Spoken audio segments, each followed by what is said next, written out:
Hello friend, MS horror story YouTube channel में आपका स्वागत है। मैं आज आपको एक हॉरर स्टोरी सुनाने जा रहा हूँ। ये कहानी है रमेश की। रमेश बाइक लेकर जंगल से गुजर रहा था। वो अपने ऑफिस से अपने घर आ रहा था। बीच में उसे एक भिखारी मिला। उस भिखारी ने उसे कहा कि तुम मुझे कुछ पैसे दे दो। तो रमेश ने ना कुछ सोचा और ना कुछ समझा, उसे निकाल कर एक 500 का नोट दे दिया। क्योंकि उस दिन रमेश बहुत खुश था, क्योंकि उसके घर में लड़का हुआ था और उस भिखारी ने उसे कुछ मांगा। तब भिखारी ने कहा, अपने झोले में से एक सर निकाला, मुकुट जैसा, और कहा, ये लो बेटा, तुमने मुझे आज खुश किया। मैं यही देख रहा था कि एक भिखारी को कौन पैसा देगा। आज जिसे आज पैसा देगा मैं उसी को दूंगा। तुम जो इससे मांगोगे वो तुम्हें मिलेगा। तो उस रमेश ने कहा, बाबा क्यों आप मुझे पागल बना रहे हो? अगर ऐसी कोई बात थी तो आप पैसा ही मांग लेते। भिखारी ने कहा, ना तो मेरे कोई आगे है ना कोई पीछे है, और मैं खुद 80 साल का बुजुर्ग हूँ। मुझे क्या मांग कर मिलेगा? मुझे कुछ नहीं चाहिए। तो कहा, ऐसा क्यों नहीं, आप अपनी जवानी भी मांग सकते हो। पर भिखारी ने कहा, इसकी एक दुष्परिणाम भी होता है। वो क्या? ये कुछ देता है तो कुछ लेता है। तो उसने कहा, क्या? अगर मैं इसे जवानी मांगूं तो ये मेरी ज़िंदगी भी ले सकता है। कुछ दिनों बाद पता नहीं क्या छीन सकता है। तो फिर तुम देख लो, तुम्हें जो अगर मुसीबत में हो तो तुम मुझसे कुछ भी मांग लेना, तुम्हें दे देगा। इसके बदले में तुम्हारी एक कोई चीज़ कीमती ले लेगा। रमेश ने कहा, कोई बात नहीं। रमेश ने उस मुकुट को ला और अपनी बाइक के थैले में डालकर घर ले आकर आया और तिजोरी में रख दिया।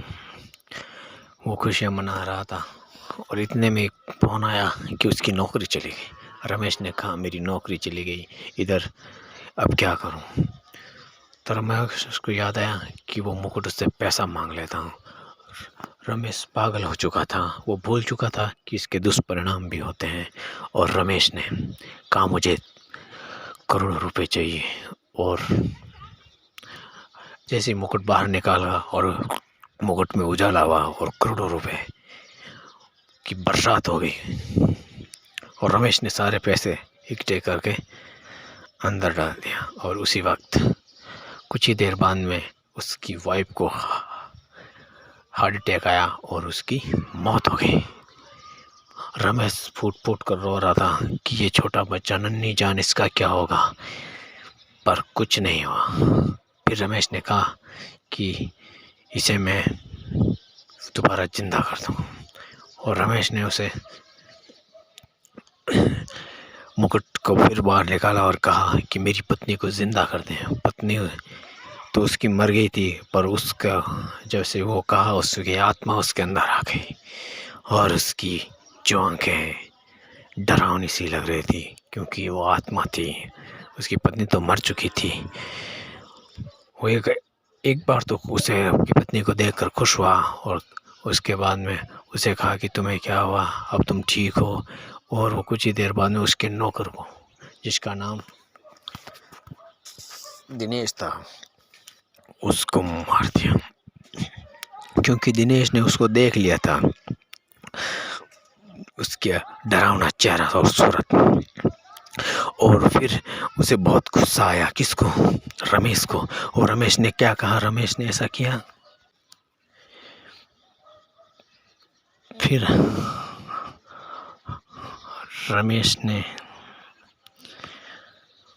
उसको कहा कि यार अब क्या करूं। और रमेश ने उस मुकुट को मार के निकाला और कहा कि मेरी पत्नी की इसी वक्त मौत कर दो। और वो मर गई। और उसके साथ साथ उसका एक दुष्परिणाम भी हुआ कि उसका बेटा भी मर गया। रमेश को बहुत गुस्सा आया और रमेश ने जैसे ही तीर से निकाल कर तीसरी बार फिर अपने बेटे को जिंदा करने के लिए सोचा तो कुछ नहीं हुआ। फिर रमेश को उस भिखारी की बात याद आई कि इसे तुम 3 बार ही कुछ मांग सकते हो। पहली बार उसने मांगा था पैसा, उससे मिला। दूसरी बार उसने अपनी पत्नी की जान मांगी, वो मिला। तीसरी बार उसने कहा कि मेरी पत्नी को मृत्यु हो जाए, तो वो हो गई। और उसके बाद रमेश ने फूट फूट कर रोने लगा कि मैंने इस मुकुट को नहीं लेता ना मेरी ज़िंदगी बर्बाद होती। यह है एक मुकुट की कहानी।